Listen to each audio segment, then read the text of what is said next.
really, really proud of my team. I know I've said that a lot, but you know, their approach, how they just came in and wanted to get better every single day, and really blocked out all the noise. And you know, they showed up, and I told you guys that they kept showing up. Practice, film sessions, shoot-arounds, extra work, film. It's a special group. You know, I don't think our record, and I've said this too, is a reflection of how hard this team has worked, how they've competed and really put themselves out there. And we're going to continue to do that because it's going to be short-lived. I mean, give Michigan credit. Great team, top 10 team, fought back like we knew they would, and we were able to kind of punch back, which was great to see. That Miles Dread 3 was huge. So we'll get up tomorrow, we'll get back to work, and we'll be happy tonight, but we got Purdue on the horizon. Pat, your defense today, number one, the effort on defense, and number two, the 1-2-2-3 quarter, we've seen that, but not for an entire game. Was there a reason you decided to unleash that for an entire game tonight? I just felt like we've been playing it really well, and I think it suits Josh Reeves, and it really plays into what he's good at. And if we want the most out of Josh Reeves, I think we're going to have to play it. And usually, like you said, I pick and choose my times when I want to play it. And Michigan runs so many good sets, good cuts for so many good shooters. I just didn't want them to have 24, 25, 26 seconds to be able to kind of pick us apart. And that's why I thought the three-quarter court press was what we needed. And then being able to regroup after you had a ton of turnovers, but to regroup this time and be able to kind of right the ship, what did that mean to you and kind of this team as it moves forward? Yeah, growth. I've been telling you guys, I watched film, you know, when we had a little time off, I watched film, and you could see how we're getting better. I think the regulars can see it too. You know, from 3 months ago, we're a different team today than we were from them. And for them to really break through and make plays and get stops and make big shots, and Lamar's contributions, you know, even though Jamari's not going to have 27 points, man, the way he impacts the game right now is just fantastic. And Miles Dread really showed up. I thought Mike Watkins' minutes were critical. You know, tip in, fade away, and a couple monster rebounds was just fantastic. Everybody contributed, and that's why I think you're able to push through and keep the lead. How do you feel like Lamar has maybe evolved this season, and particularly the defensive effort that he gave tonight? What did you feel like that did to the game? I think he's maturing, Nate. I think you can see that in him. You know, there's maturity, there's growth. Early on, he was down on himself too, but now I think he's broken through that, and he understands what a leader, what it means to lead. Leadership never takes a day off, and he gets that now.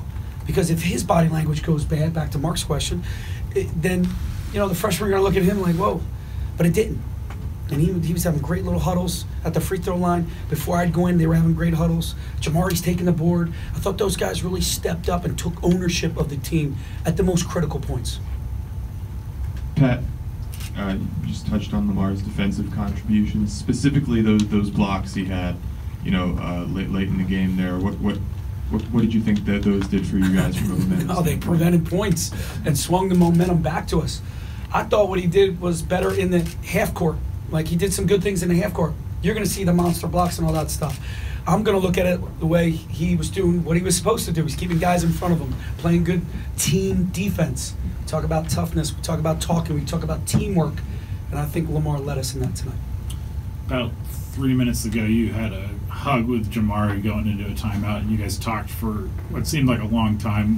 What is that conversation like, especially because I thought he played pretty well tonight? What is that conversation that late in the game? Just, he turned it over. I didn't want him to compound the problem. I didn't want him to dwell on it. I'm moving on. You got to move on. Keep making great plays. Keep being the little engine that could for us out here. Keep leading. And now we're winning, 3-minute situation. Now we're in our 3-minute offense. Just make good decisions and make sure we're smart on the other end, because that's where we're going to win the game. And for those of us that have been around for a while, I don't think that this game is necessarily a surprise. There's sort of this happened with you guys before. Why do you think that you've been able to get everyone on the same page for a night like this and been able to win your fair share of them? It comes down to the players and the staff. I think they've done a really good job of keeping everybody together. Lamar, John, Josh, Jamari, our leadership council. We've added Rajir to that. I think those guys have done a great job. We've created a juice squad. Those 3 guys have done a great job.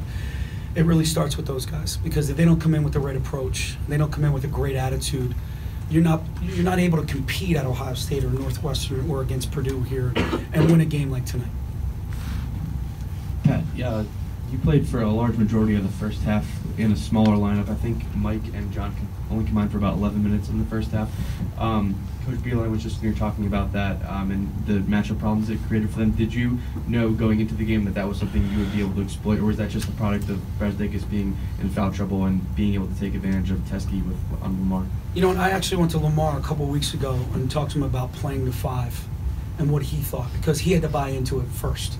Because if he didn't want to do that, then we couldn't go to it. But he did, and he wanted to play in that small lineup. So with that type of leadership, all right, let's do it. And I felt like that was our mismatch. I felt like we could try to go at Teskey and put them on their heels a little bit. And don't get me wrong, I think Teskey and Simpson are one of the best duos as far as defense in the Big Ten. I mean, Teskey last year walled up on every play. He's really good and he moves really well for a big man. Simpson's equally as good, but I just felt like the small lineup would give us some speed and some mismatches. You mentioned Mike. What did you feel like? It seemed like hustle plays. Yeah. Kind of the. And I haven't seen that. And he gave us extra effort. Not just 1 effort, he gave us 2. Not just 2, he gave us 3. He made some big time plays for us, and he was engaged. And that's a good day. That's a good day. Is there any way for you to bottle that for the rest of the season? We're going to figure it out. You talked a lot about Lamar's defense. How have you seen him progress throughout his career on the defense end? And now everyone knows he's top 3 in the Big Ten scoring, but now you take pride in the defensive effort. And how have you seen him become maybe one of the better 2-way players now in the Big Ten, not just one of the better offensive players? I just think it's a 1-2. I think Lamar understands now he's got to play with hair on fire. And it's got to be it's a 1-2. I want to get stops and not conserving energy. He knows he's going to play 38. He's a thoroughbred. He's in great shape. It's just really a 1-2, and he's doing a great job. He did a great job against Northwestern, Ohio State, and now tonight he's got to keep that going. Lamar said after we talked to you earlier this week that he could be 0-100 and he would still go out and compete that hard. Those guys are hard to come by, especially in situations like this. You wouldn't, I don't think, blame anyone if they just didn't give that little extra. What does it mean to have, essentially a roster of guys that still care this much, regardless of what maybe has happened before? Yeah, like I've said before, we're athletes. We're in the world of sports, and you can't look at your record. You can't look back. We got to keep looking forward. We got to keep getting better. And if you're in this world, you got to love competition. If you don't love to compete, then you shouldn't be playing sports. Go to the creamery and get a job. Serve ice cream. But right now, this is what it is. This is the Big Ten. It's without question the best league in the country. Every night, it's an absolute battle. And we love it. We love it. That's what it's going to be. Pat, Coach Beilein mentioned that you guys have had second half leads in like the last 6 games, I think it is. And in this one, against the best team that you faced all season, most likely, you're able to stave off that comeback. What does that mean for the belief of the team moving forward? Yeah, I never thought they lost their belief. I always felt like maybe it was shook a little bit, rattled a little bit, but how they're showing up and their connectivity and the culture that we've created. I didn't really see the bad body language or facial expressions. I just saw guys eager to correct it. And when you have that, good things are bound to happen. We earned our luck tonight. The ball bounced our way. Shots went in. You look on KenPom, we're 348 out of 351 in luck. That's going to change because we're going to create our own luck. Hey, you mentioned Jamari. Ben, you like that? I know you did. You just looked on KenPom. Hey, you mentioned Jamari's effort on the defensive end. Last game against Ohio State, he had a pretty incredible chase down steal, and he had another one. He didn't dive on the ball. He didn't dive, but he still got the chase down steal. How have you seen his effort maybe improve, not improve, but increase, and how has that played a role in the effort of his teammates as well? Yeah, I think what he's done is really leadership to help Lamar lead. And then he's going out and playing as hard as he can, so other guys are going to look at him and say, well, if Lamar and Jamari do it, we have to do it. I mean, there's no excuse now for us not to play hard. And he's playing incredibly well. I thought he's taking care of the basketball. He's making good decisions. He's not overdoing it. He's taking shots when he needs to. But on the defensive end, man, he's really creating havoc for opponents. What's your approach, or what do you intend your approach to be moving forward, or using this? Can I just enjoy this for a couple hours? Of course you can, but you always think ahead. So, what do you do in this situation with a team like this? What do I do? Yeah, we show up, get back up tomorrow, say, hey, great job, but that's in the past. That's over. Let's continue the process of getting better. Let's keep creating our identity of defending and rebounding in Penn State basketball. Let's keep getting better. So that's where we're going to head tomorrow and Thursday and Friday, headed into Purdue. Pat, I know you guys were off the floor at the time, but when did you hear about Coach Beilein's ejection, and does that affect you or the team in any way? And how do you prevent it from affecting the team? Yeah, I didn't know anything about it until a staff member told me, but I didn't dwell on it. I just moved on.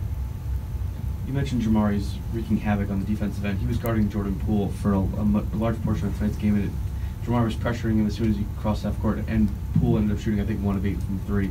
How much do you think that played into the game and taking away one of Michigan's better offensive players? Yeah, I thought, we switched a little bit too, so I can't give Jamari all the credit. We got to give the guys that were on the floor a lot of credit for being there on the catch and really speeding him up and making him uncomfortable.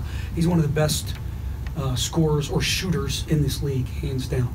I watch a lot of film on him, and what he's doing for that team is pretty amazing. But again, Jamari did a great job of speeding him up, but Lamar had him, Josh had him, Rozier had him, everybody had a turn at trying to wear him down and take him out of rhythm.